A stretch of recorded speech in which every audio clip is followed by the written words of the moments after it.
most important tool today. This is it.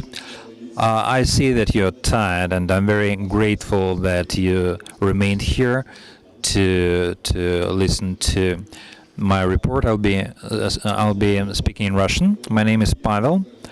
I work in IBM Europe, and I am the head of the Innovation Technologies department, like big data and cognitive computing, something that we will discuss today.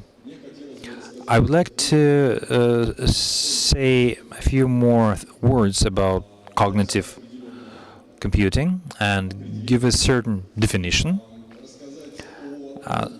Say a few words about how cognitive technologies help in healthcare and personalized care, personalized health, and a few ideas about the future projects we're working on and when that future can actually come. Many people have heard big data, this term, and this term often became derogatory in a sense because people treat it as they wish. This term is kind of obsolete, replaced by cognitive computing. We see that people are discussing that major international editions say that cognitive computing is a new era of big data. Everybody writes about that. Technological companies are overexcited about that. McKinsey, IDC, Gartner, and other research companies write long reports about this huge market, the market that counts billions of dollars, and it's the market that is very important for the future. So let's have a look what is in this technology. It's not a secret that the quantity of data grows all the time. Let figures speak for themselves. But this is a snowball. Imagine that information is a snowball falling from the top of the mountain to the very bottom of the mountain. Snowballing that is growing geometrically all the time. It becomes larger, it becomes heavier, it becomes faster. But unlike a snowball, the quantity of information is not limited to the slope of the mountain. In the physical world, there is a certain slope. And we understand that by the end of the slope, this ball will be of this and that size, this and that weight. With information, we see the mountain, we see the starting point, but we cannot evaluate the size of the snowball. And it indeed becomes heavier, it goes faster, and stopping it and understanding what's happening inside of it is quite hard. The way people now deal with this problem, it looks like this. This is a huge and heavy snowball, and people are trying to use the regular analytic means and put a light fence in front of it. So naturally, this snowball smashes the fence, and people continue to erect fences. When I say snowball, here's one thing to think. According to Memorial Sloan Kettering Hospital data, a regular oncologist working in chemo to know about all the relevant news and research in oncology, they have to spend 160 hours per week to keep abreast of the data. And it's just he just has 40. So in 5 years' time, we have 20 years of unresearched information. So the competence decreases dramatically. We cannot say that every specific doctor can have all the necessary information in his or her profession. We cannot be sure of quality and personification of the treatment. And I wouldn't like to be treated by a doctor who would use the methods that he's been using historically, independent of personalized peculiarities. Or take the study of tumors, of malignant tumors. There is an organization, Baylor Medical School. Since 2003, it's been working on the protein P53. This protein seems to influence the role of decreasing or growing of certain tumors. More than 23 million publications. It's very difficult to analyze. Or take any pharmaceutical company. They spent 3 to 6 years to invent a drug, test it, create test groups, test hypotheses, and only after that they take their data to FDA. Or take personalized health plans, where we would like to see the connection between lifestyle, genetics, nutrition, the context and region where a person lives, and certain behavioral patterns. So we have more than 5 separate disciplines. We need to gather information from of 5 experts who will be very good in the disciplines, and to have a group of functional experts who could link in their heads those hundreds of thousands of articles, and to use this cross-disciplinary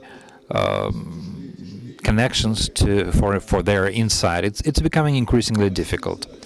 This is an impossible task. In this snowball of information, we need to cut off all the noise, to cut off all the unnecessary, obsolete, or false information, to find exactly the information we need for research, for development, for innovation, and so on and so forth. To combine this information in a certain way, to find knowledge inside it, to learn how to use this knowledge, and only after that to try to pass on this knowledge to other people, because this knowledge shouldn't stay with one people. That happens in the Russian Academy of Science. An academician dies, and all his knowledge dies with him. And this is a very important task, replication of knowledge. Humans were always very good at invention, at moral things, imagination, abstraction, all those things that we call humanity, the human spirit. Every human has certain limitations, its physical limitations. We do not have endless time. We cannot freeze time as yet. We get tired. We need to sleep. Internal communication is sometimes a problem. The information that we have now, the information we've been using, we need to transfer that to a different human, so there is no human-to-human interface that could open the skull of one human, open another's, and transfer the whole bulk of knowledge. This is something to look forward to. And these are the objective limitations that we're faced with. We need to look for information, to locate it, and basically we cannot handle the mass of data that is produced now. And this is where artificial intelligence or cognitive system comes to rescue, because they are oriented on fact. They are fact-based. A system that never sleeps, systems that are prepared to share their information, not just with one disciple face-to-face, but with the whole world. This is a system that works 24/7, and these systems are different from a human, or actually complement a human. Just an example. to get you an idea of what a cognitive system is. Let's give this abstract idea some specific logic. In the year 2011, Watson system won in Jeopardy game, which is similar to Russian game, our own game, where participants should push the button very quickly and answer the question. In the year 2011, Watson appeared to be better than all competitors, and both in formulating hypotheses and giving correct answer. After this, IBM invested several $1 billion into development of this technology, not because the show was nice, but because Watson showed that it can reflect and duplicate the process of taking decision by a human. A human sees a problem, it can be a medical problem or construction problem, whatever. But as soon as the person saw the question from his subconscious, he has all the information, everything that he was taught at school, things that he discussed with colleagues during coffee breaks, what he saw on TV, etc., etc., etc. Everything that is related to this theme starts to be taken by his subconscious. After that, it takes several seconds, and then a person starts building hypothesis. He says, in my opinion, the correct answer is, and he gives the answer. At this point, automatically in his brain, it's produced 100, 500, 1,000 hypotheses, and his brain automatically chooses from all this number of suppositions. He chooses the correct one, and after he has answered, he can find out whether it was the correct answer or incorrect answer. He understands whether it worked out or not worked out, and that's how he learns, and that's how we are taught to learn IBM Watson. Because what it does, it is like it mirrors actions of a human. He does the same, but it does it more effectively, because the amount of data that it can process is much bigger than any human brain is physically capable of.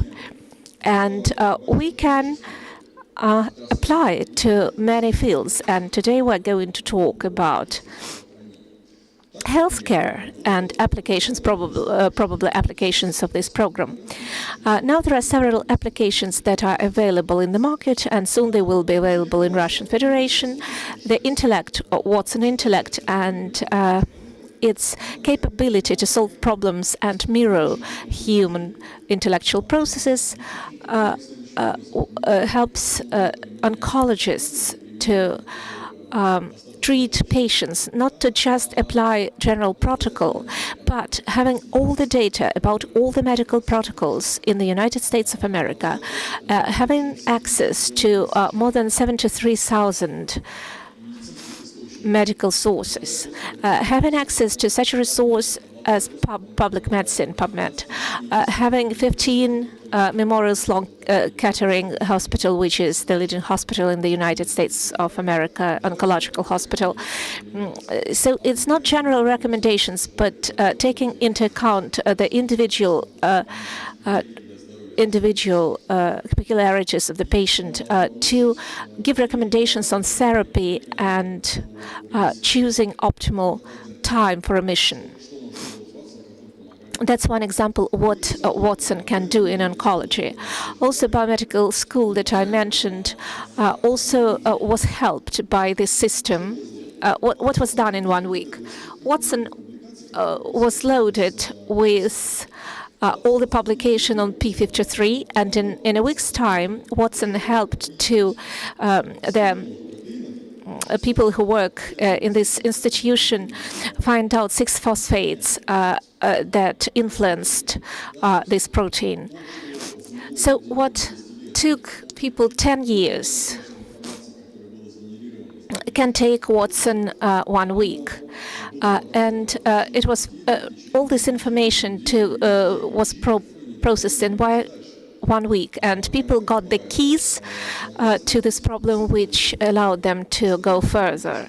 Also, constructing hypotheses concerning new drugs also can take not 6 years but several months. Atlas company plans to use Watson to do personificized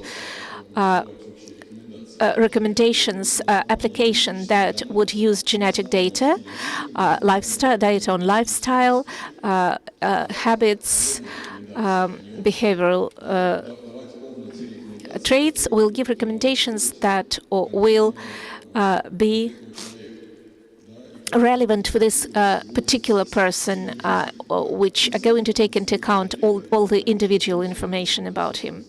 And so the person will be able to look after himself properly rather than have general advice. And then it will be more direct impact. From the point of view of nutrition, there was a small project which was called Chef Watson, which during a year and a half was taught by the most fashionable chefs of the United States. It was loaded with the data of compatibility of different foods, and then this application can ask a person what kind of ingredients he would like to see in his meal. And then this chef program doesn't give him standard diet, but Watson can create personal recipe. And you can Google it. You can say Chef Watson and experiment with it. It's available for general public. We experimented with our leading chefs in Russia, with restaurant Cheese, Sir, with Arkady Novikov restaurants.